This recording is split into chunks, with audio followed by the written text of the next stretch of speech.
Greetings, mighty companions, and greetings to you, mighty companions. Welcome to Miracle Center. And this is Practical and Healing Applications of A Course in Miracles with me, and Kujawa-Quinn. And first we're going to do a opening meditation just to calm our minds and hearts and body. And then we're going to go into chapter 27, section 8. Okay. I love it. So go ahead and close your eyes, unless you're driving a car, and take it, or operating heavy machinery. All right, so take a breath. And with your exhale, let go of everything that's not happening right now. Let go of your day. Let go of all the thoughts that are occupying your conscious mind. And with every exhale, just let it all go. Everything that's not happening right now, let it go, so that you can come into the present moment and actually be present to the presence that lives in the present moment. And breathe it in. Breathe and feel.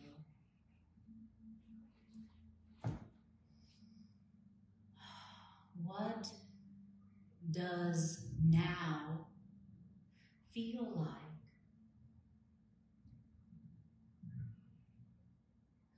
What does the present moment feel like?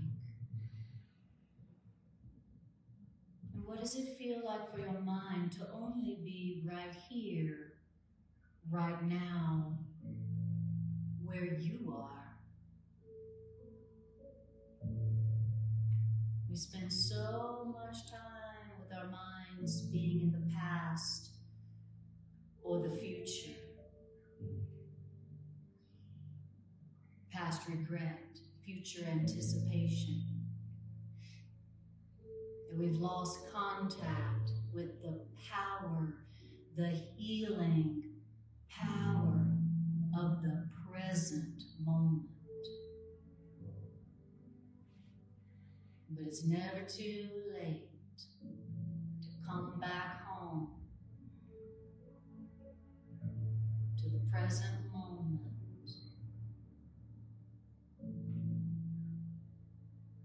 where you can access the source of your joy, the source of your eternal innocence, the source of your limitless power to create the good, the beautiful, and the holy. Breathe it in. In the present moment, we're able to find again our eternal innocence and its power that we thought we lost. Breathe and feel your essential innocence.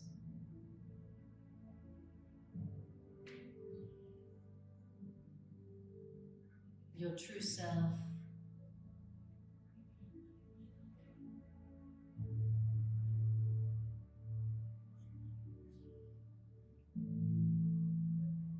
Here in the present moment and within your mind, you find your real self, your true self, your essential self that never lost its innocence. It has remained as innocent and loving and lovable as the moment it was created by love.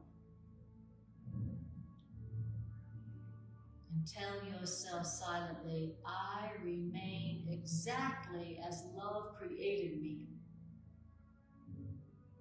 innocent, eternal, loving and lovable, and free. I do remain exactly as love created me.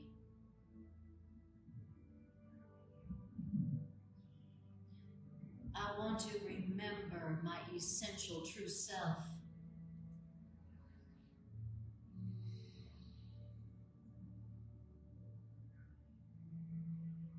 I want to be born again as who I've always been and will always be.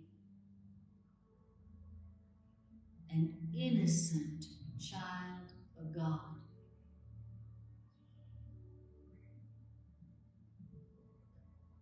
God's beloved child in whom God is well pleased. I remain exactly as love created me.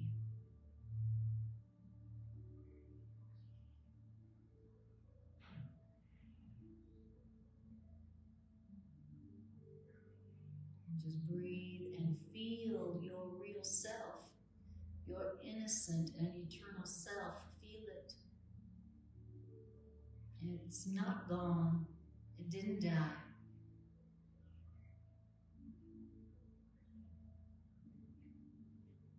It's just been waiting to be seen again by you.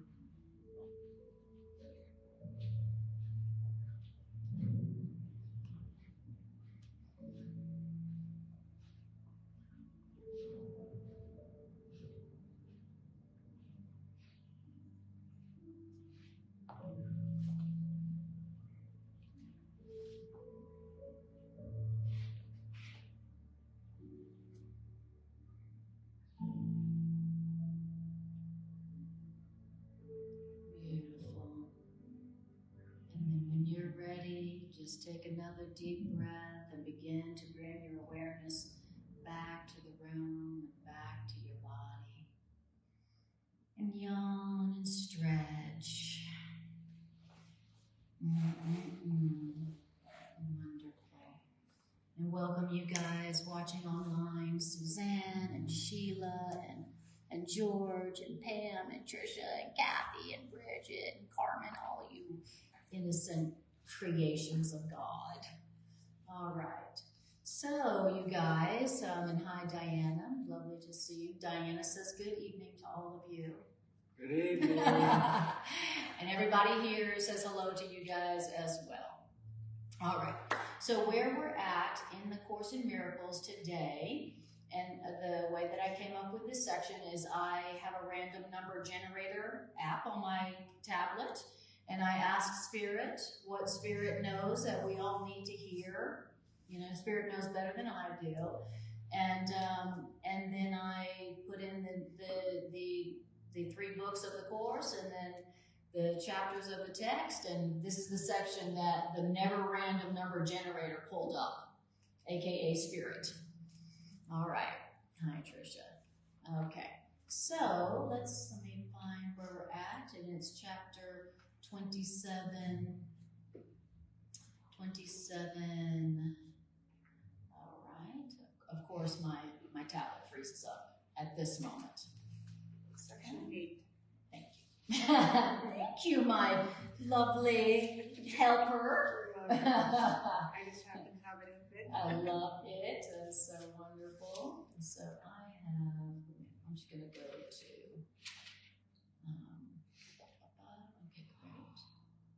So this section, I love now you guys have the blue covered edition, which is the edition of A Course in Miracles, which has been edited a bit. Some of the titles have been changed and, 45,000 words that came through the original dictation were left out and edited. And so the original title of this section is called Laughing Away the Tiny Mad Idea. Isn't that great? I love it. Laughing Away the Tiny Mad Idea. Okay. And in this section, it talks about how we went from bliss, union, knowing no body, no death, it being one with the universe and God, to being in a body where you seem to be born in pain, your growth is attended by pain, and then you wither, and then you die, and then you're put in the ground where worms wait to eat you. Now, how do we go from blissful union, no need, no lack with God, to the dream of death, where it seems like death strikes the world everywhere, and we're born in pain, and our growth is attended by pain, and then we wither and die? Okay, what in the world happened? How did that happen? Like, dude, what happened? Well, this section actually talks about what happened, how we went from the unseparated state of bliss and no lack to this state of seeming separation and death, okay, called what we call the world, okay, the world of bodies. And not only does it talk about how we took that cosmic spiritual detour from cosmic spiritual bliss oneness to here, but how to reverse it. Like, okay, great, now I know how I got here. Like, how do I get back to that? And do I have to die to get back to that? Which the answer is no. So, spoiler alert, you don't have to die to get back to that unseparated state of mind where you know you're connected and one with all the universe and all the love and all the power, and you are not afraid. Okay, so talk to Zach, and it has something to do with laughing. Okay, spoiler alert, it has something to do with laughing. Okay, so this is a really interesting section, and hi Tony, love that, beautiful, and hi Haley, lovely to see you too. So here we go. So in the blue book, it's called The Hero of the Dream. So it's chapter 20, section 8, The Hero of the Dream, in the blue covered edition. In the front book's section 10. And in the original dictation, it's 27:10. Yeah. All right. So the hero of the dream and laughing away the tiny mad idea. Here we go. So I'm talking about our favorite topic. Yay. Our favorite topic that we're obsessed with, the body. Yeah. Yay! I'm so obsessed with it, I think it's me. I think about it all day long. I think about the body's protection and my pride and my body's pleasure all day long. It's the hero of my dream.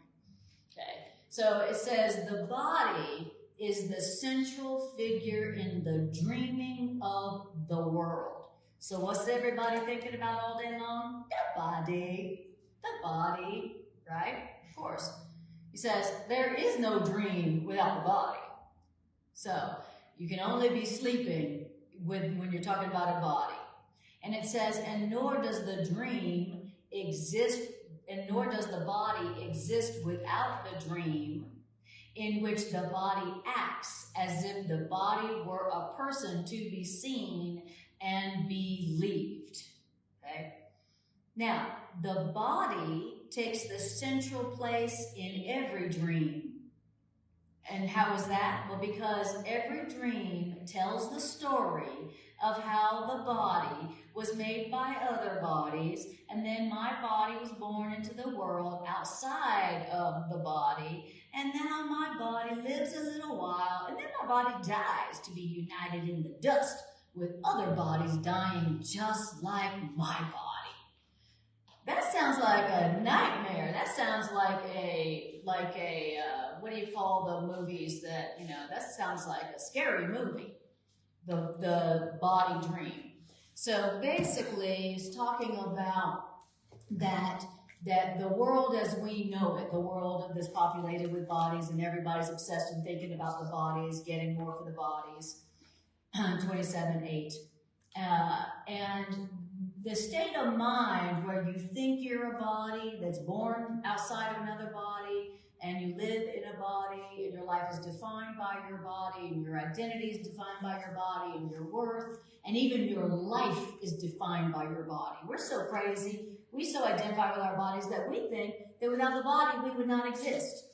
Ha ha.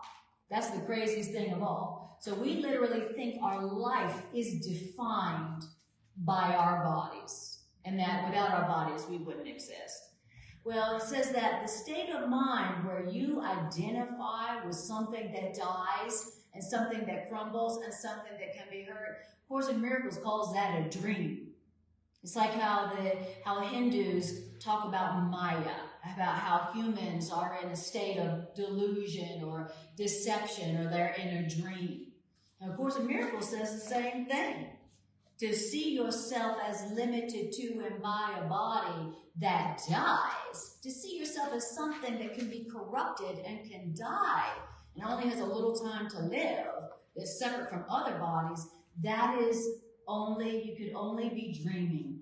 You could only be dreaming for that to be true. It's so far removed from the reality of the universe, the reality that God created, that you'd have to be freaking dreaming, drooling, dreaming, deep sleep.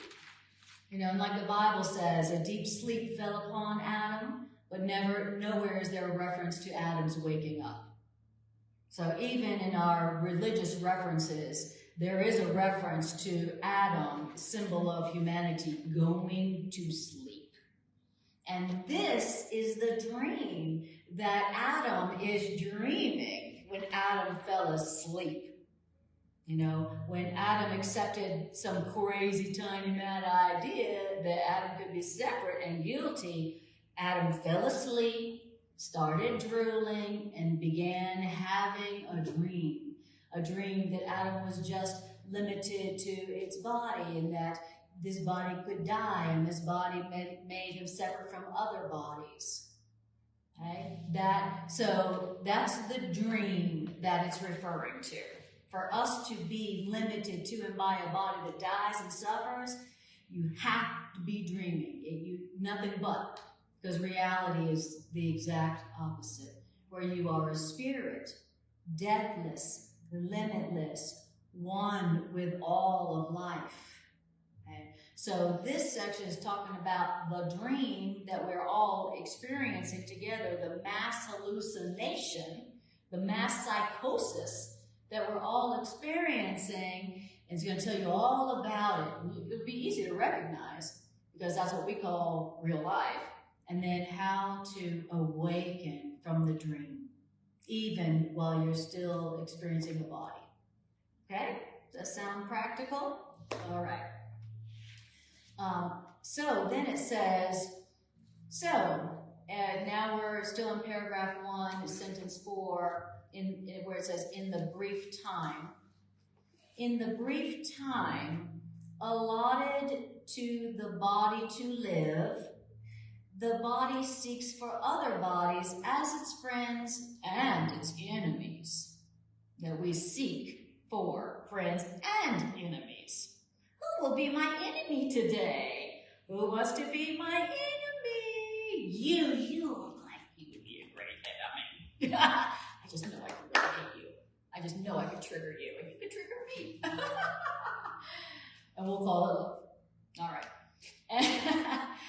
And the body's safety is the body's main concern. What's the body thinking about all day long? Itself. The body's safety. What can I get from my body that will make my body more safe, more beautiful, more whatever? And the body's comfort is the body's guiding rule. And then the body tries to look for pleasure, and the body tries to avoid the things that would be hurtful. And above all, the body tries to teach itself that its pains and joys are different and can be told apart. Woohoo! This is what we who identify our worth in our life by the body. This is what the ego and the body is thinking about all day long. And if we are we're identifying with the body, that's what we're thinking about all day long. It's so true. That's exactly what I think about all day long. Me identifying with the body. I think about my body's comfort. I try to look for pleasure. I try to look for, avoid the pain. And I'm looking for friends. And all I'm thinking about all day long is my body's protection, pleasure, and pride in some shape or form. All day long. And because that's what the body is all about. Okay? Protecting itself and preserving itself. Isn't that deep? And if you identify with your body, then that's all you're thinking about all day long. And the Course in Miracles literally says, what plans do you make through the day that don't involve the body's protection, pleasure, or pride in some way? I remember the first time I heard that, I was like, is that a trick question? I'm sure I think about something else besides the body all day long. I'm sure I do, right? But it's very difficult to come up with something that didn't involve the body, that wasn't full of the body. Wow. Okay. And when you identify with your body, you're always going to be seeking pleasure and avoiding pain. And when you're identifying with your body, you're going to believe that you can tell the difference between pain and pleasure. Isn't that crazy? When you identify with your body, you think you can tell the difference between pain and pleasure, but you can't. And so often you'll be like, oh, this will be pleasurable, and then this will taste delicious, and then you drink poison. Oh, this will feel good to attack that person and give them some guilt and some shame. Oh, that'll feel great. I'll feel so much better, pleasure. And the next thing you know, I'm sick. I'm hurting some way. Okay? When you identify with your body, like my only value comes from my body. My life comes from my body. My only power comes from my body. My only worth comes from my body. Okay? That's what it means to identify with the body. All right, so the dream that we're all mass dreaming is that we are our bodies, and our body is a person. What does it say? It's a person acting, like that body acts as if it were a person to be seen and believed. Okay, that's the dream that we're all dreaming. All right. Now, that was paragraph 1. Okay. Questions or comments so far? This very interesting section. Well, it makes sense. The body is the central figure of the dream. Yes. The main star of your movie. Yes. Yeah. Exactly. Of your life. It's the one up on the poster at the entrance. Starring The Greg. theater of life. Written and directed by Greg. Every day. Produced by Greg. From morning to night. That's what the body is doing. Now the body's sleeping. Yes, and notice how the body's always wanting something. It's always needing something. It's always seeking something. Because it's the temple. Exactly. And the body's like, now it needs this, and now it needs that, and now it needs this, and now it needs that. And it's never, ever good enough. Have you ever noticed that? How many times do you feel like, my body is just absolutely perfect? I mean, does anybody do that? I do all Okay. Well, of course you do. the time. I accept my body. Yes, right. Okay, I accept my body, which means I've made my peace with its flaws. Right. That's what that really means. Yeah. I accept you for the flawed, needy, that you are. Always needing something. The body's like the most needy. It's like being in the most codependent relationship you could possibly be in. It's always needy. It's always insecure. It's never satisfied. It's like, it's too hot. It's too cold. I need more this, or So how are we delineating between the mind and the body here? Well, because if I look in the mirror and say, oh, that's a new wrinkle that I do not like. I'm while I'm looking at the Right, mirror. exactly. That's an example of you identifying with your body. Now, if you knew that your worth, your value, your essence, if you knew your identity was not a body, was a spirit, then you wouldn't be like, oh no, new wrinkle, you know. You'd be like, oh, the body is just for communication. Yeah. It's just a tool that I'm using today, like my car or my clothes. You wouldn't have all this, like, all this emotion and almost usually negative emotion. How often do we go, my body is so fabulous all the time? Rare. I mean, it takes me like 3 hours of doing something to my body to go, I can look okay. It's like, so the point being that your true self is not a body. So there's more there. Okay. Well, let's go on. It's a long section. Ambulance just pulled up. Oh, isn't that funny? It does that. It hangs out But here. because it didn't continue. It's not for you. It's not for you. We'll tell them. Not for my body. We'll tell them It's about my it. body. Even though. So the point being is that if you the dream, the state of mind where it's never enough, it's never good enough, there's always something else you need, lack, need, inadequacy, fear, shame. That all comes from identifying your being and your worth, but with your body. But isn't that really more to with the ego? It's the identity. That is the ego. Yeah. That is the ego. So that is the ego.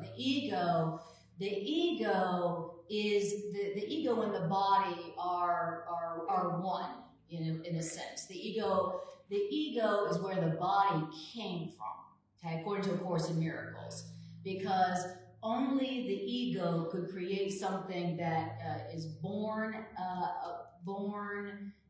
in pain, growth attended by pain, changes, withers and dies. So only the ego would come up with something and then say, that's you. Have a nice day. That's you. Sorry, have a nice day. Try to be happy. Try to be fulfilled, but that's you. You're flawed. You're separate from everything, and you're gonna die. And you got a new wrinkle. But have a nice day. Go try to be happy. Don't worry, be happy. That is the ego. And the ego, it says the ego and the body are in an evil alliance. You've heard of the evil alliance, the body and the ego, because the ego uses the body, and the ego tells you that you are your body. Okay? And that's what the ego, so the ego and the body are very connected, so very good. Okay. Bondage. What'd you say? Bondage. That's exactly right. Exactly. The ego, the Course in Miracles calls the body a prison. It goes the prison house of the body. Stockholm syndrome. The Stockholm syndrome. All of a sudden you're identifying with your captor. I love my captor. I love my jailer. Oh yeah? Okay. Stockholm syndrome. Okay. Dreaming.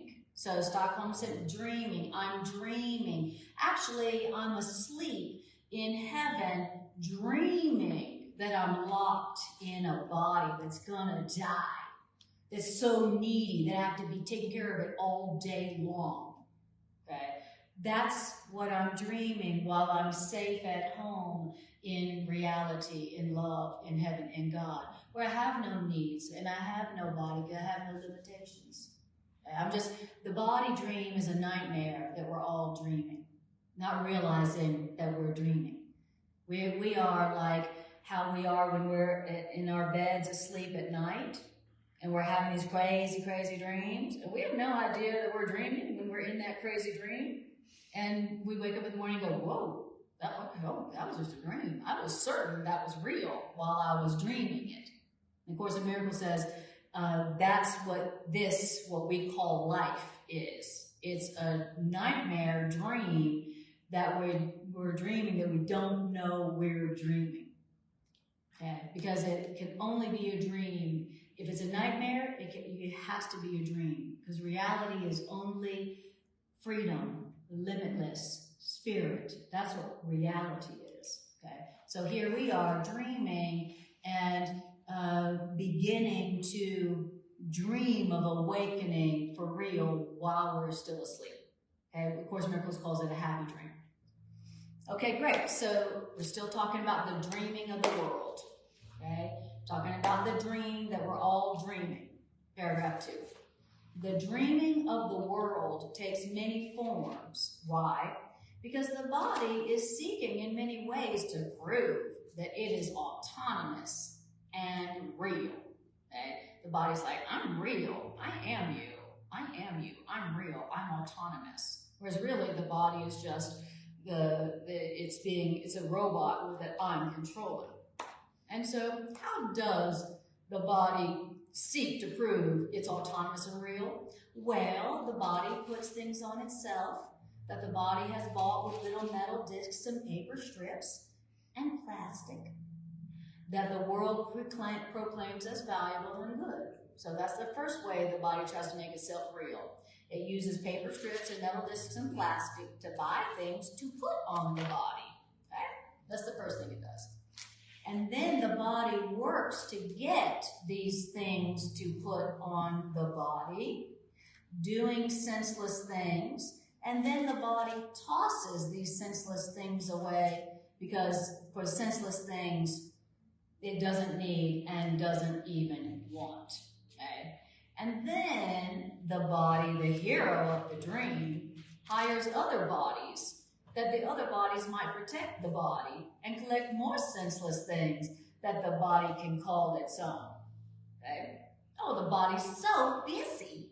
Is it busy buying and shopping and collecting and possessing and hiring and maintaining? It's so very, very busy, right? Maintaining itself, protecting itself, trying to get things that are pleasurable for itself. And spending, what does it say? Paper strips, metal discs, and plastic to get those senseless things, which it doesn't even really want or need. All right. And then the body looks about for special bodies that can share its dream.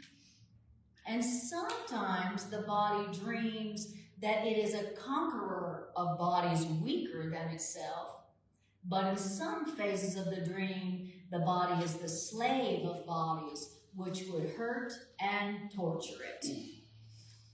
Oh, interesting movie here, huh? Very interesting movie, like a slasher movie. Nightmare on Elm Street, you know, all about the body. No, of course, the body's serial adventures. You know, the hero of the dream. All right, that was paragraph 2. Okay, everybody, is this movie exciting? Okay, paragraph 3. The body's serial adventures, like episode 1 and last episode, the body was trying to get other bodies to share its dream. And the body's serial adventures from the time of birth to dying are the theme of every dream the world has ever had. Wow, that's all the world is about. The body, what it has, what it does, what it can do, what happens to it, what it needs, what it wants. It's the body, what's going on with the body, and then the body dying. That is what? That is the theme of every dream the world has ever had. So you can basically say that's what the world is about. The world is a dream that's all about the body. What the body does and has and possesses before it dies. That's the movie. I think it's most movies. What'd you say? I think it's most movies. Yeah, exactly. That's what I'm saying. It's the theme of every dream in the world. It's what the world is about. It's a dream all about what the body does and what it gets and what it has before it dies. Yep. here's my movie by Anna. Well, I was born from a body outside of somebody else's body, and then my body did a lot of things with other bodies, and my body got a lot of things for itself, and then it died. The end. That sounds really boring. Yeah, because that's the theme of every dream in the world. That's all the world ever is about. So when you're talking about waking up, what we're talking about here is waking up from, going, is the body and the body's serial adventures all there is? Is that all I am? Is this all it's about? Just the body and what it has and does before it dies? Is that it? And that's what it really means to wake up, where you're like, well, maybe there's more to life than what the body can get and do before it dies. Maybe there's more to life than that. Maybe I have greater worth and value and power and also time than just that. No. And so in every dream of the world, at some point, the spirit within you is going to go, is this all there is? There's got to be a better way. There's got to be something more than that. Okay? And that's the beginning of awakening to the dream. From the dream. Okay? Maybe you call it enlightenment. Maybe you call it ascension. Okay? Maybe you, whatever. But that's what enlightenment really means. You wake up from the dreaming of the world. Okay? Good. I'm glad to know that that's a thing. Okay. You can wake up from the dream. You can wake up from the world. And so it says, the body's serial adventures from the time of birth to dying are the theme of every dream the world has ever had. The so-called hero of this dream will never change, nor will its purpose. So the dream of the world will never be anything but the body and the body's serial adventures before it dies. It says, and though the body dream itself takes many forms, and though the body dream seems to show a great variety of places and events wherein its hero, the body, finds itself, the body dream, the world dream, has but one purpose, taught in many ways. Okay, what is that? Well, this single lesson that the body dream is teaching in many ways, this single lesson does the body try to teach again and still again and yet once more. And it is, what is it that the world, the body dream is trying to teach over and over and over and over? It's trying to teach you that your body is your cause and not your effect. That you are the body's effect, and that you are not the body's cause. That's the purpose of whatever form the body dream takes, whatever form the dreaming of the world takes, it's all about the body, has one purpose, and to teach you that your body is your cause and you are your body's effect. In other words, your body is who you are. Your body is your cause. Your body is your source. And you're just the afterthought. You're the effect. My body is all powerful. Talk about a carefully hidden relationship to pick up on a theme from yesterday. Yes, a carefully hidden relationship. Okay, so everything that the world is trying to teach you is that you are your body. You are the body. The body caused you. You know, you were born. Your body was born, and then you came to be. See? But you didn't exist before your body was born. You were nothing. You didn't exist until your body was born, which means your body came first. And that's what it's trying to teach us in a wide variety of ways. And I am the body. What my body is the source, my body is God. Whatever happens to my body happens to be. Whatever my body feels, I feel. Whatever my body tells me to feel, I have to feel. My body tells me where to go. My body tells me what to feel. My body tells me my limitations. My body tells me my worth. My body tells me my value. My body tells me what I can do and what I can't do. Because my body is my source. Wow, talk about a prison. You know, in this dream, the body is the jailer and I am the prisoner. And my body sets the limits on what I can do. And my body sets the limits on where I can go. And my body sets the limits on what I can experience. And my body tells me what to feel. And I can't say, no, thank you. No, thank you. I've had enough pain today. No. If the body says, you're going to feel pain, I have to say, yes, sir, may I have another? That's what the world and the ego is trying to teach us every day in the body dream. And boy, did we fall for it. We fell for it hard. Hook, line, and sinker. Now it's like, well, you know, how do I feel? I don't know. Let me check in with my body. Oh, can I do that? I don't know. Let me check in with my body. Oh, I could do that if my body looked different.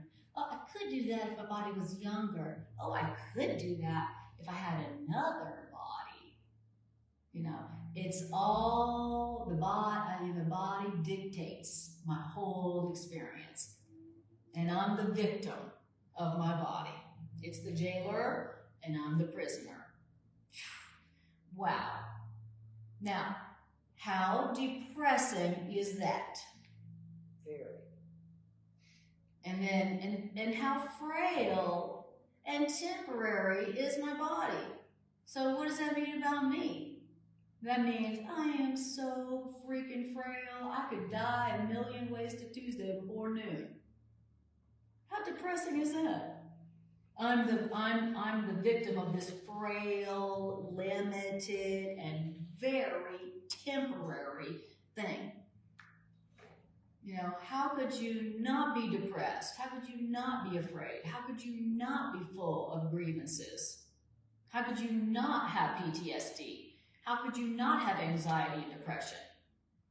You know, I mean, every human who's dreaming the body dream has PTSD. Because in the body world, you're imprisoned by something that's so frail that it could die a million different ways before lunch. So everybody who's dreaming the body dream has PTSD and depression and bipolar and is schizophrenic.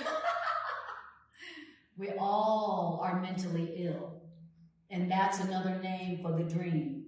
You are delusional. You are insane. You are sick. Your mind is sick. If you're dreaming that kind of dream, you're going to be sick, body, mind, and spirit, mentally, physically, and emotionally. And we all are, all of us who are dreaming that dream. So, you know, that should give us total compassion whenever we encounter anybody who's mentally ill or is suffering depression or anxiety or anything. Or who has cancer or anything. There is nobody who is suffering in this dream that we can't go, me too, me too. Because if you think you are a body, then you are gonna be afraid and you are gonna be mentally ill. Okay? And you're gonna feel frail and you're gonna feel really pissed off and always dissatisfied, never happy, nothing's ever good enough. Because the body is something that can never be fully satisfied, ever. And if you identify with the body, you will never, ever be, nothing will ever be enough. Even if you get your wildest fantasies fulfilled. You'll get all your fantasies fulfilled, all your body fantasies, and then you'll be like, is this all there is? You have all power, fame, and money, and physical pleasure in the world. yeah, but is that all there is? The ultimate I narcissist. still, feel like something's missing. Yeah, because you identify with your body, your body is a getting mechanism. That's what A Course in Miracles calls it. Isn't that great?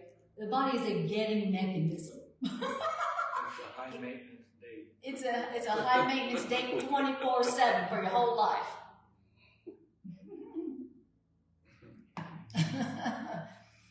All right. So it's describing the dream that we're dreaming, and it's a good thing because that's what when you're in a dream and then some figure enters your dream and goes, you're dreaming, right? That's when the spell of the dream is broken, and now you're not just a victim of your dream. You're like, I'm the dreamer of this dream. Hey, I'm the dreamer of this dream. That means that I can change what I'm dreaming. So as you hear about the nature of the dream that you're dreaming, it's the first part of awakening from that dream of being forever dissatisfied and frustrated and needy. Okay? All right. That sounds like a big relief. Beautiful. Okay. Oh, so I have to say, let me read this. Okay. Dana says, reminds me of a song from when I was in middle school, LOL, that went, there's got to be more to life than chasing down every temporary high to satisfy me. Perfect.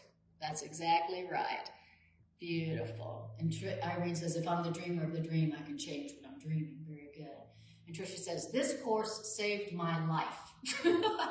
I woke up from a dream of death, cancer, and the cancer left. Thank you, Anna. Okay.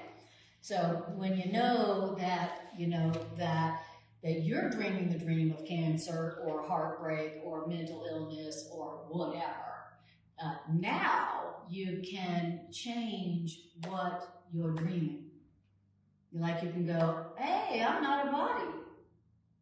I'm a spirit created by love. I'm deathless, timeless, and my worth and my value isn't established by this. And my real needs aren't dictated by my body. And then what happens after that? All of a sudden, your dream changes.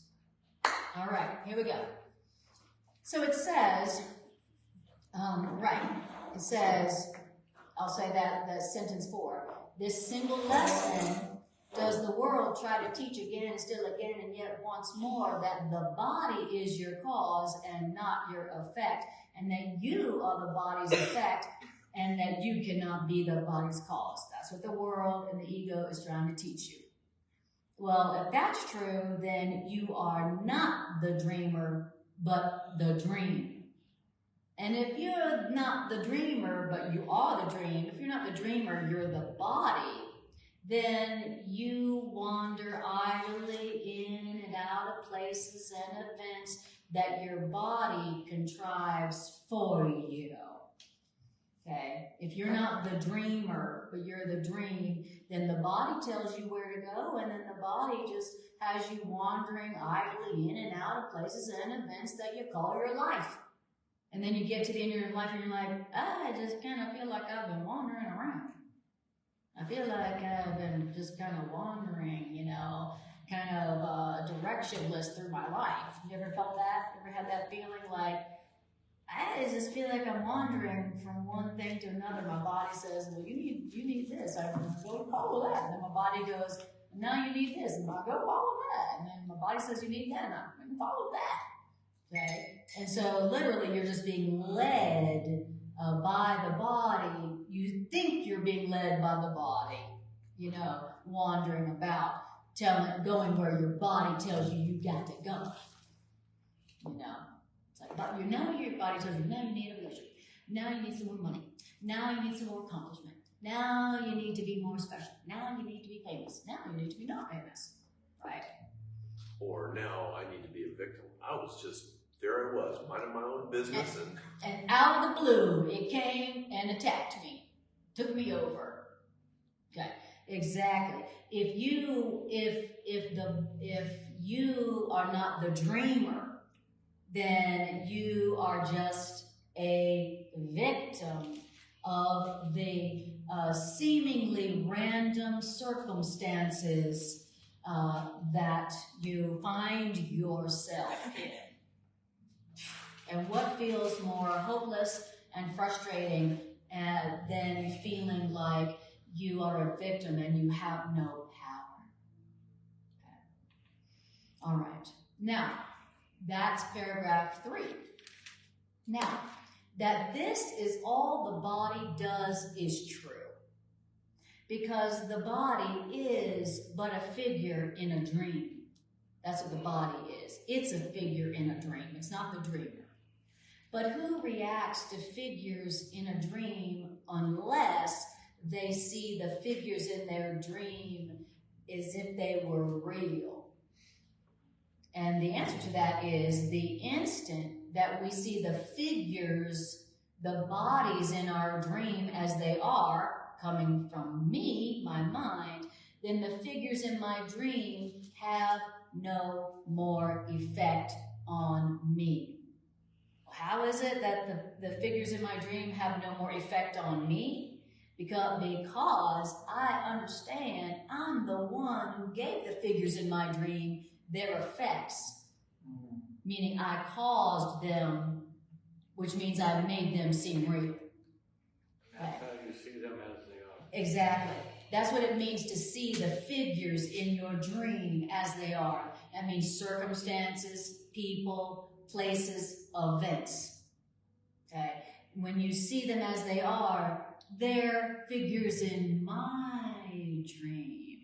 This situation is happening in my mind, in my dream. This relationship is happening in my mind. This event or encounter is happening in my mind, in my dream. It didn't cause me. I caused it. And when I see it as it is, then I realize I'm not a victim of that thing. I caused that thing. And what happens? Then it has no more effect on me. In other words, now it doesn't have any power over me. Now I don't need to be afraid of it. Because it don't have any power over me. It came from me. And I don't want it anymore. Goodbye. The end. So that's what it means to be waking up. Okay? It means where you go, I'm the dreamer of this dream. Okay? The body is not the dreamer of the dream. The body did not cause me or what's happening. I am the one dreaming all this. And I take back the power unto myself. I'm not a victim of that. I chose that. It didn't cause me. That's what it means to wake up from the dream. And when you wake up from the dream, now you know you're powerful. Now you know you're not a victim. Now you know you can choose again what you want to dream, what you want to think, what you want to believe. Now you realize that you are so powerful that you can create an entire world that, that suits you just like you do in your night dreams when you're asleep in your bed drooling on your pillow. Right? You've created an entire world, right? In your own mind. So we know you can do it. And why are we surprised that when we open our eyes in the morning, we still have the power to do that and are still doing that? Still dreaming a dream, not realizing that it's all in our head, our mind. So Terry's deal last week, the homeless people. She's created all the homeless people. I mean, if we're going to apply it, exactly, yes. And then the reason there's a struggle there in her own mind is her own guilt. Yes. And the projection that's coming out from Absolutely. it. And we all have homeless thoughts.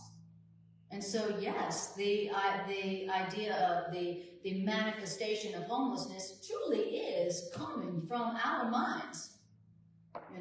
It is truly, and it's obviously an idea that we agreed on.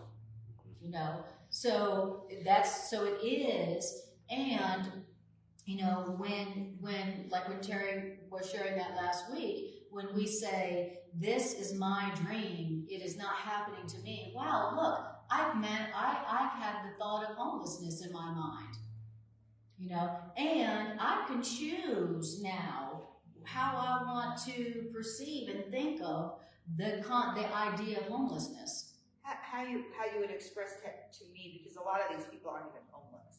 Right. It was the desperation. Yes, a lot of them of the drug use were drug addicts, and their frenetic lives of trying to get something to fix them. Yes. And that I could relate with. Exactly. And that is exactly what we're talking about tonight, because the drug addicts who are frenetically trying to get what they think will satisfy their body, because they're identifying with their bodies, is exactly what we're doing. Remember, the body dream, the dreaming of the world, takes many different forms, And so some people, have that experience of like, my body needs drugs. And some are like, my body needs power, fame, money, and physical pleasure. And some are like, my body needs to, have power over other bodies. My body needs to be a slave. So it's just another form of the body dream, the dreaming of the world. Those drug addicts who are frenetically trying to get more drugs believe they are their body. And so now they feel like that they have to serve their bodies, not realizing that their bodies came from their mind and that they still have control over their bodies. They have control over the body. Okay. So, great question. Yes. So to sum it up in a different language that I think many people in here will be familiar with, the world we see is an outside representation of the inward condition. Yes. Sure. And will you say that again? That the world we are, the situations, relationships, experiences that we find ourselves witnessing, experiencing, is the outward representation of our inward mental condition. Exactly.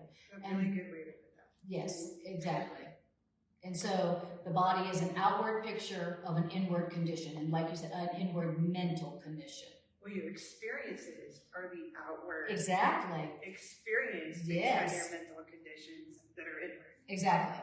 And being asleep is believing that the external condition started it and is causing you to feel however you feel, and you're a victim of it. That's what it means to be asleep. To be asleep means this is happening to me. And awakening, which is also healing, is when you say, this is not happening to me. This is an external condition mirroring an inward mental condition. Well, it's in essence stepping outside of the body so that you can get a different perspective. Yes, right? Exactly. Which is why I think this section is deliberately written like this. It's deliberately written as if, the way I interpret this first part is like the Ascended Masters looking down on what's going on with all of our individual lives down here. Yeah. Looking at it very purely objectively, Yes. without any emotion attached to it at all. Yes.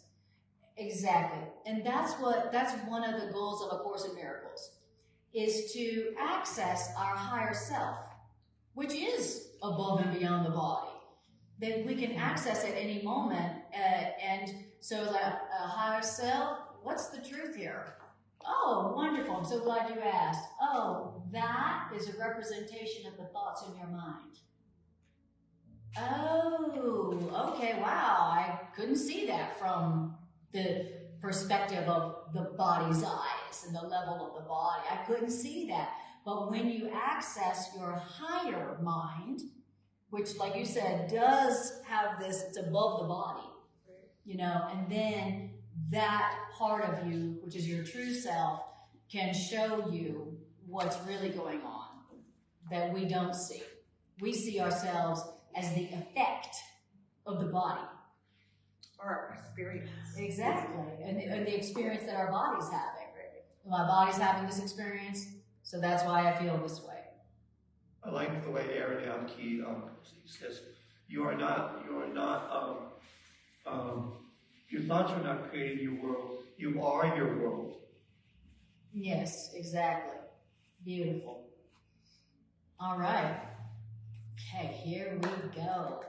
This is going to talk about how to wake up from this nightmare dream, okay?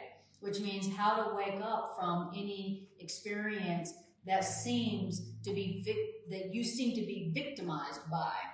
You know, how to wake up and go, no, I don't like this. I don't like this way this feels. So then it says in paragraph 4. Okay. Right. Okay, I'm going to start with this sentence that says the instant. The instant that you see the experiences and the figures in your dream as they are coming from your mind, then the figures in your dream and your experiences have no more effect on you. Why? Because you understand you gave them their effects. How? By causing them. How'd you cause them? By making them seem real. Okay? Now, here's a question. Okay? Here's a question, everybody. How willing are you to escape effects of all the dreams the world has ever had? Okay, so that's a question. You're willing to escape all those things that you feel victimized by? How willing are you to escape all the things you feel victimized by or limited by? How willing are you? Well, here's another way of asking the same question. Is it your wish to let no dream appear to be the cause of what it is that you do? Again, do you want to realize that nothing has power over you? Is that your wish? Okay. He says, okay, well, let's just assume that your answer is yes. Okay, yes, it is my wish to not feel like that this fearful thing has power over me. Yes, it is my wish to see that nothing outside of me has me at its mercy. It's my wish to not feel like I'm at the mercy of anything happening outside of me. Yeah, that is my wish. Okay, great. Well, if your answer is yes, then let us merely look upon the dream, the delusion's beginning, because the part you see is but the second part, whose cause lies in the first. Okay. Okay, so think about, I know, I know you're speaking English. I saw your lips moving, but no idea what you said. Okay, so if it is your wish to know that you are the powerful one in this seeming conflict, no, this cancer is not the one that has power here. This seeming loss, this seeming problem does not have power over me. It doesn't have the power to tell me what to do and how to feel. It doesn't have power over me. If you want to have that experience and that realization, then it says you've got to look at the problem's beginning. Okay, you've got to look at the problem's beginning. Why? Because I'm looking at the effect of the problem thinking it's the cause, which means I'm looking at my problem thinking it came first and my sorrow came second. So we got to look at it as it is so that we can go, okay, the problem that I'm looking at, that's the effect. What I'm looking at right here, this cancer, this problem, this climate change, this global issue, the issue of war, my job problem, my money problem, my relationship problem, that's the effect. It's not causing me. It's not happening to me. That's the effect. And the cause is my mind. Okay? That's what it means to say, let us merely look upon the dream's beginning, the dream's cause, the problem's cause. So that's the first part of escaping anything that seems to limit you and hurt you. That's the first part, is to go, that's the effect. and my mind is the cause. Okay, even if I don't understand how that could be, even though I don't remember causing that at all, I don't remember asking for that at all. I don't remember asking for cancer. I don't remember asking for that person to attack me. I don't remember asking for that. Of course you don't. Of course you don't. But your friends know what was solved when you did it. So of course you don't. So you don't have to know, well, do I have to remember when I did it or how I did it? No, you don't. All you have to do is say, that is the effect of the cause that is my mind. Okay? That's the beginning part of escaping any problem that seems to limit you or hurt you. Is this I have done, and it is this I would undo. Okay? Paragraph 5. Now, no one asleep, which means dreaming in the world, remembers their attack upon themselves. Like I was saying, nobody remembers wanting to suffer. No one remembers thinking, I would like to suffer. Gee, cancer would be so fun. Nobody remembers asking for pain and suffering and victimization. Okay? And no one believes there really was a time when they knew nothing of a body. No one believes there really was a time when you could never have conceived this physical world as real. That's for sure. I don't remember that at all. And I've been studying the course a long time, and I still don't remember. And it's hard to believe that there was a time I couldn't even conceive of a world of separate bodies that die, that are in need and lack all the time. So I don't believe there really was a time I knew nothing of a body and its death and its needs and its pain. It says, and so there was a time when you would have seen at once that these ideas in the body world, body dream, are one illusion and too ridiculous for anything but to be laughed away. Say, in that time when we knew nothing of a body and could never have conceived of the physical world of death as real, says, in that time, before you fell asleep, you would have seen at once that these ideas of a body that's separate and dies is one illusion, and an illusion too ridiculous for anything but to be laughed away. Okay? When we were at home in God, and someone told us about this dream, we'd be like, oh God, oh God, my goodness. That would be completely tragic if it wasn't hilarious. Right? And so we don't believe that, and we don't remember that, but that's all right. But now, how serious they now appear to be. If you were in your right mind, 100% aware and awake, literally you would see the idea of a world of bodies and death and lack and need and pain as so ridiculous that all you can do is laugh at it. But at the moment, it seems very serious. Notice none of us are laughing. We're like, it is serious. There was a time when we would have laughed at the idea of being a separate body that could be alone and lonely and sick and suffer and then die. Right? And right now, that idea seems very serious, which means very real. And no one can remember when these ideas, this body dream, would have met with laughter and disbelief. But we can remember this if we but look directly at their cause. And if we look directly at the cause of these ridiculous ideas, then we will see the grounds for laughter and not a cause for fear. If we do what? If we look directly at their cause.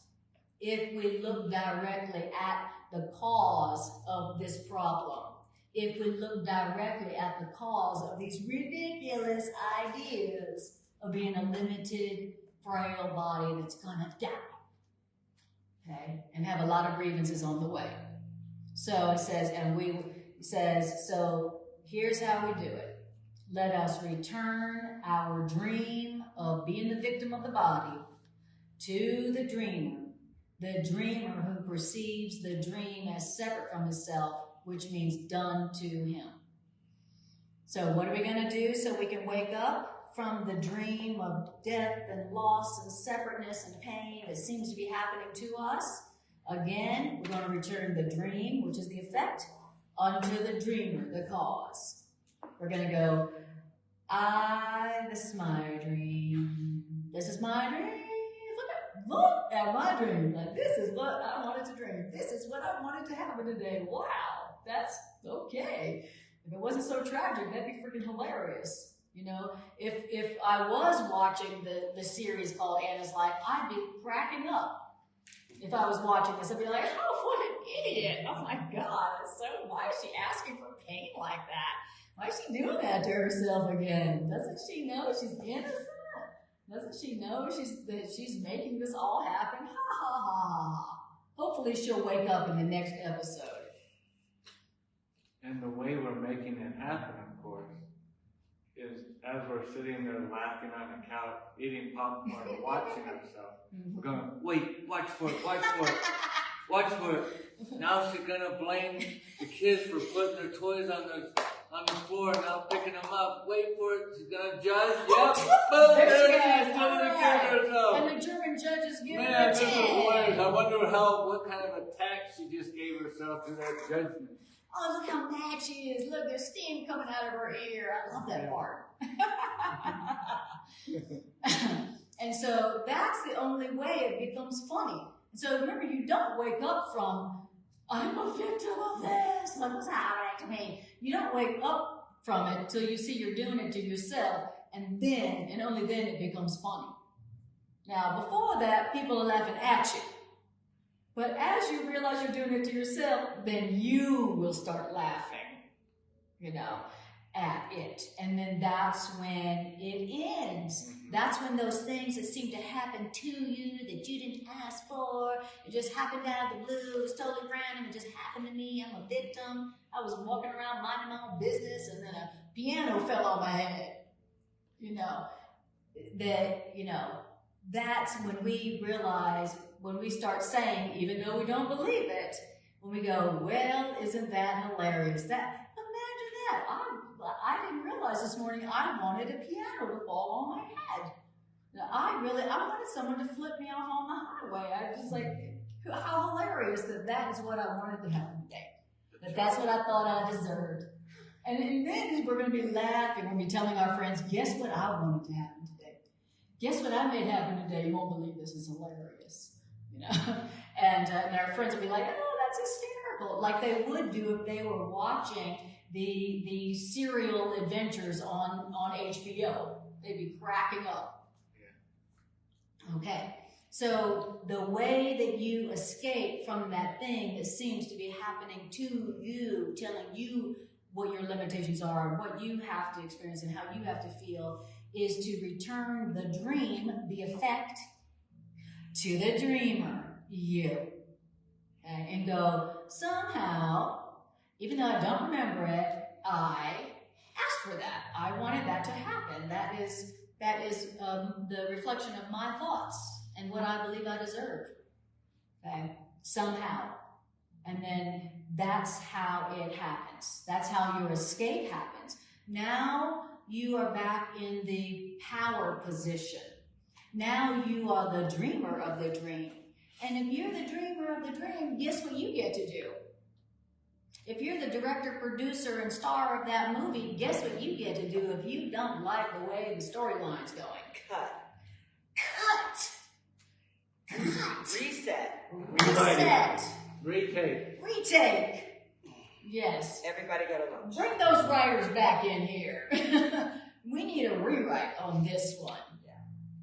That's what you get to do if you're the director, star, and producer of your own movie. Take this dream and shove it. Leave it here. Take this dream and shove it. Very good. I hear all these songs coming out. Okay, so here we go. Here's the punchline of this joke, all right? Paragraph 6. Is it paragraph 6 in your book where it says into eternity? Okay. Okay. Here's how the whole movie started, okay? Here's how it went. Into eternity, where all is one, there crept a tiny, mad, insane idea at which we remembered not to laugh. And in our forgetting to laugh, did this tiny, crazy idea become a very serious idea, which means possible of both accomplishment and real effects.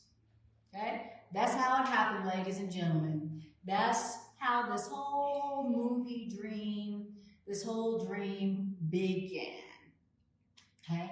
And it's also how every one of our personal problems begin. You know? A tiny, insane idea comes in like, I'm different than them, and so I have to protect myself from that person. And so I know I'm gonna attack them. That'll make me feel better. That'll protect me. That'll keep me safe. Oh, here's another great, insane idea. I feel a lack. I'm gonna go take something from somebody, and then I'll feel fulfilled. Okay? A tiny, crazy idea crosses our mind, some bad idea, and instead of going, oh my God, you know that doesn't work, Anna. Come on, try that a million times, right? And you're still paying the debt for it, right? Instead of going, come on, Anna, you know that doesn't work. I go, yeah, I'm lacking something, and it's because of them. And so now I'm going to go get somebody to take it from them. They'll make up for what that other person stole from me. Right? And it becomes a serious idea and one of real accomplishment and real effects. And that's how it happens in a micro level, and that's how it happened in a macro level. So this is the real Genesis story. It's very different than in our religious scriptures. Genesis, right? So in the Genesis of the Course goes, in the beginning, you were with God, we're all as one, with no lack, no need, no pain, no death, and then a tiny mad idea crossed your mind that was so freaking insane, like, maybe it would be fun to die. Maybe it would be fun to be in a body and be tortured for 100 years and then die. You know, some stupid, crazy idea. And then we forgot to fall on the floor laughing. That's the real Genesis story, according to A Course in Miracles. Okay, great, but it's also the answer to whatever we're going through right now. And it says, the instant that the madness of the cause is recognized, it can have no effects. Does that say that in your book? Okay. All right, good. Together, we can laugh them both away. Okay. Now, what did it say about how we laugh them away? Together. When you recognize it, and then together. It says, together, we can laugh them both away. You know, notice how when you're by yourself, your problems seem so much more real and serious. And then when you get with a friend and you start talking about your problems, what do you start doing usually? Laughing. At least if you're with the right people. Okay. You start telling them, oh, I got this problem with my kid, blah, blah. They're like, oh, I got this problem with my kid, blah, blah. And the next thing you know, you're both laughing. It says, together we can laugh them both away. Alone, it seems very serious. Together, it seems like, ha, ha, ha, see how funny we humans are? It says, together we can laugh them both away, which means we can understand together that time cannot intrude upon eternity. That's because it is a joke to think that time can come to circumvent eternity. And what does eternity mean? Eternity means there is no time. That's what eternity means.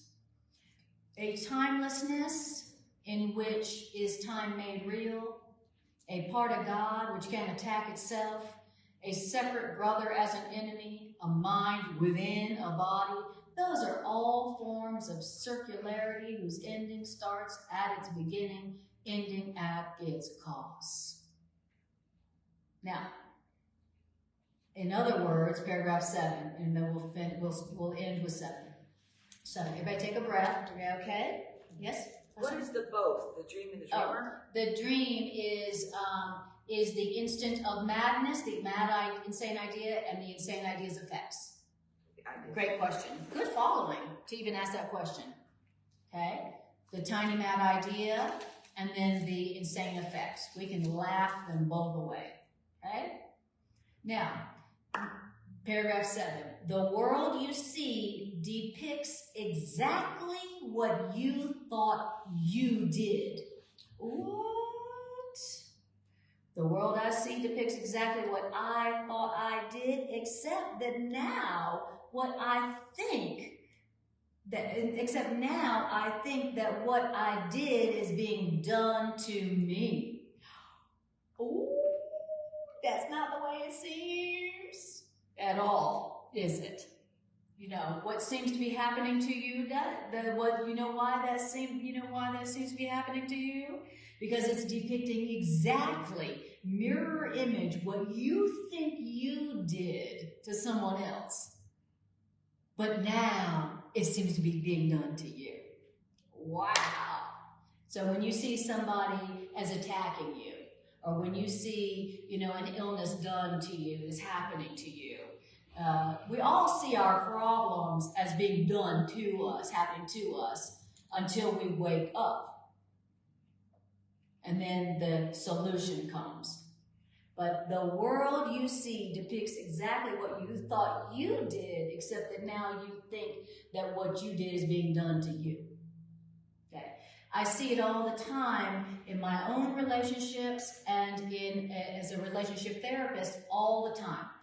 Truly, it's the most, when you know the principle, when you know what's really going on, you see it all the time. So when somebody is coming at you and they are like, and you did that, and you're such a this, and you're such a that, and you da-da-da, you blah, blah, blah, blah, blah.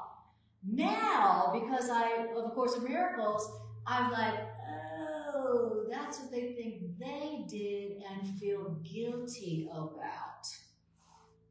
And so they think if they could just push their guilt out, they'll get rid of it. It's like, oh, if other people do that, then I'm innocent for what I did. Okay? Isn't that deep? Now, when you know that principle, you see it, you'll see it all the time. Oh, wait a minute. That, you see it all the time in your relationships. The very thing that the people you're in a relationship with attack you for, they do that very same thing, don't they? Don't they? They're like, and you're so judgmental and bossy, and you think you know it all, and da-da-da. And the truth is, you're sitting there going, that's what you do. But you can't say that, because you sound like an idiot. No, that's what you did, But it's true. As they're judging you and attacking you, you are sitting there going, well, you do that. No, that's what you do. I know you are, but what am and I say it, but you don't want to say it because it sounds like I know you are, but what am I? But that is true, And so that's what it's saying, though, and that's talking about the whole world. So whatever it is you're complaining about the world or another person or people doing to you, if you really want that to stop, then you take the dreamer back to the dream. You take those effects back to the cause and go, yeah, oh shit, that's what I do, and I feel guilty about it. Yep, okay. Now you can wake up from it. Now it stops. Now you laugh at it, and what happens when you laugh at it? It's gone. It says, what's going on is that the guilt for what you thought is being placed outside yourself on a guilty world, which seems to be dreaming your dreams and thinking your thoughts instead of you. The world seems to bring its vengeance and not your own. It says, the world seems to keep you narrowly confined within a body which the world punishes because of all the sinful things the body does within its dream. It seems like you have no power to make the body stop its evil deeds because you don't see that you made the body, which means you feel like you can't control the body's actions or the body's purposes or its fate. The world demonstrates an ancient truth. You will believe that others do to you exactly what you think you did to them. All right. Now, that is the awareness by which you escape whatever seems to be happening to you that you don't like. That's your escape. And there's no other escape. You never escape it by blaming more, being a victim, blaming more, attacking more, accepting your fate, holding grievances, trying to control and change everyone around you. The only escape is to go, I believe that others are doing to me exactly what I think I did to them. That's the red pill in the matrix. That's the red pill in the matrix. Thank you very much. Go. Well, it's, I believe others are doing to me what I did to them. Is that what you said? What I think I did to them. Okay. Notice I said what I think I did to them.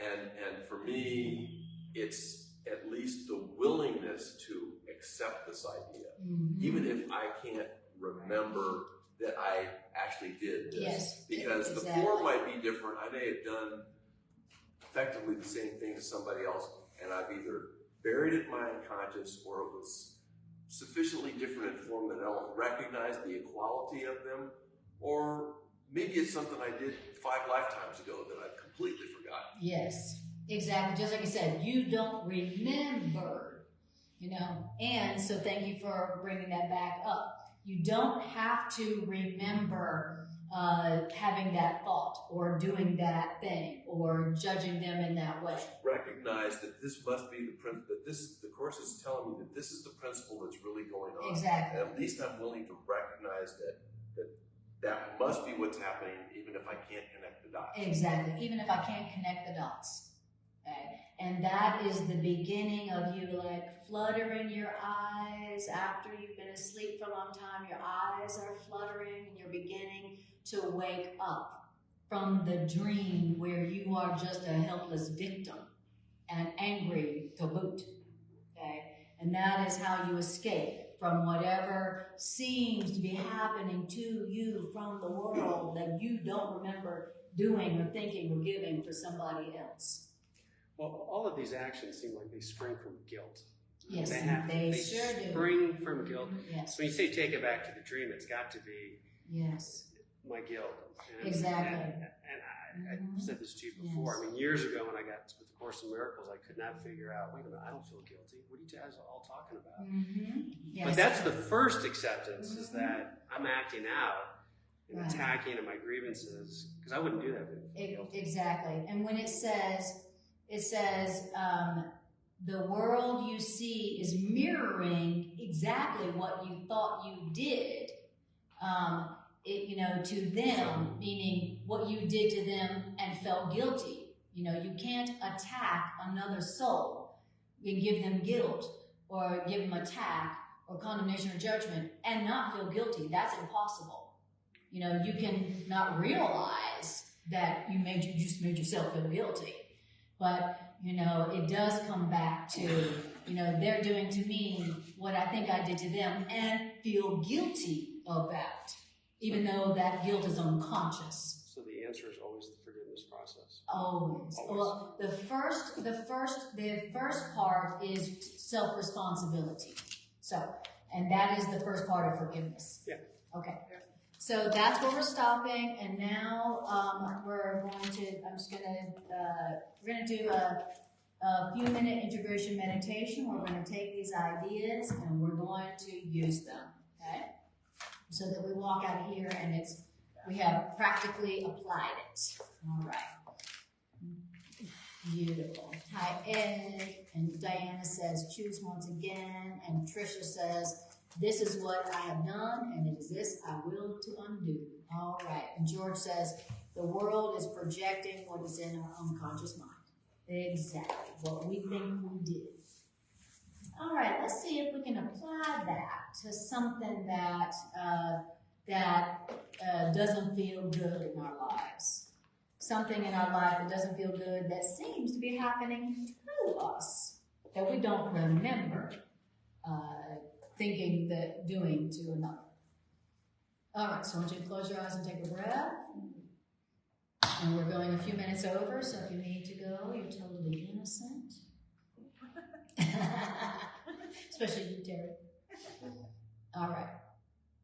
Okay, so just take a breath.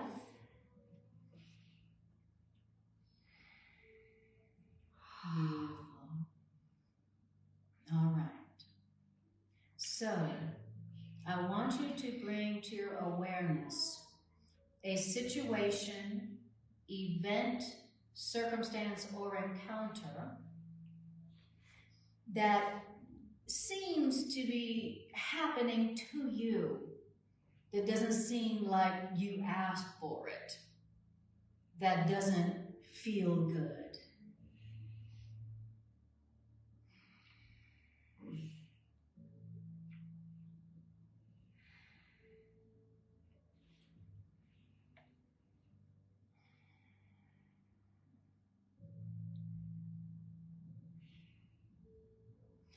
Beautiful. Now, I want you to now just say to yourself the truth, even if you can't connect the dots. I want you to say to yourself that this represents what I think I have done to the world or to another. This represents what I think I have done and feel guilty about unconsciously.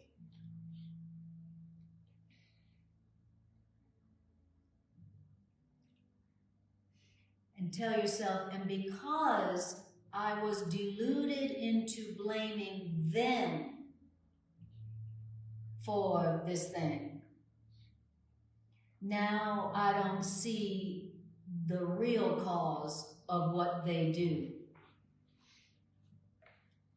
And tell yourself, I wanted the guilt to rest on them instead of me. And that's what I'm seeing in this situation or relationship that doesn't feel good.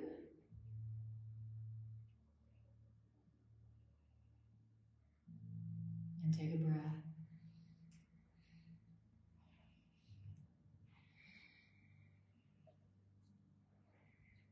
And now let's take that thing that you thought you did and felt guilty about in your past, that now you're blaming somebody else for, and take that perception of guilt and give it to love and go, love, I give to you this feeling of guilt that I felt from attacking another somehow, the guilt. And I give you the guilt and the error that you might correct it. Please correct my feeling of guilt for what I thought I did that now seems to be being done to me. I ask for the correction of my belief that I'm guilty for what I think I did to another.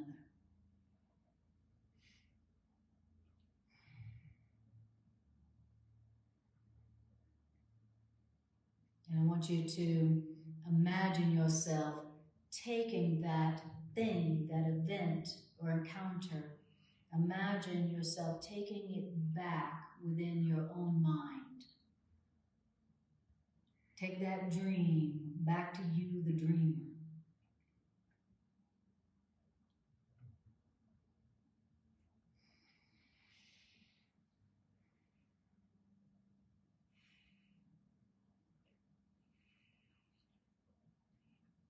How childish it was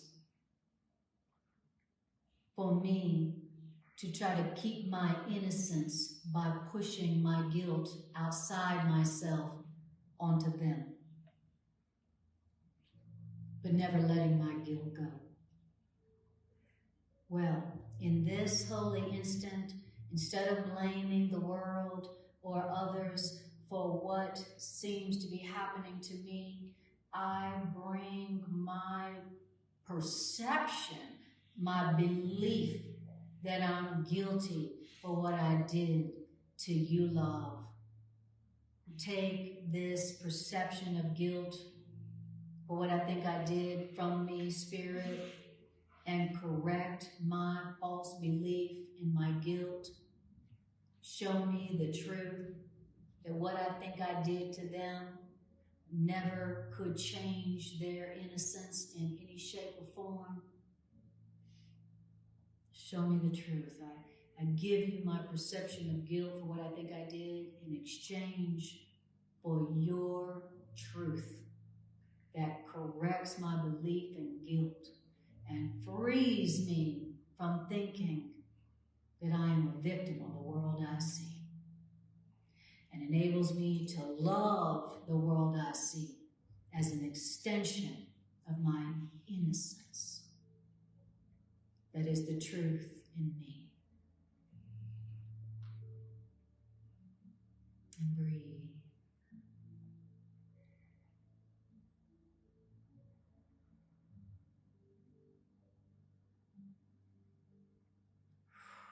And notice how you feel about this situation that seemed to happen to you. Notice how you feel now.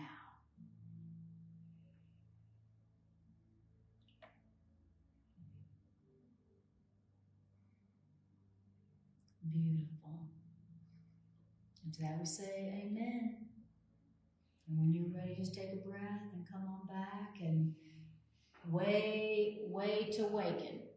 Wait awaken from the dream. Wait awaken from the dream. Good job. We just practiced awakening together. Together, our insanity was funny tonight.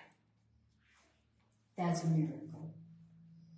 All right, I appreciate you guys on Facebook for watching. Thanks for joining this healing circle. And if you would like to help share and extend this message into the world, then share it on your social media platforms. And thank you, Jen, and thank you, Bridget. And thank you guys for actually bringing your bodies out to the Miracle Center when you could have watched it online. I really appreciate that. That's what it takes for our Miracle Center to be resurrected after COVID.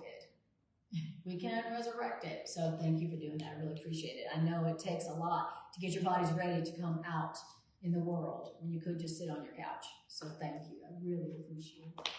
All right, you guys. Thank you. Love yourself.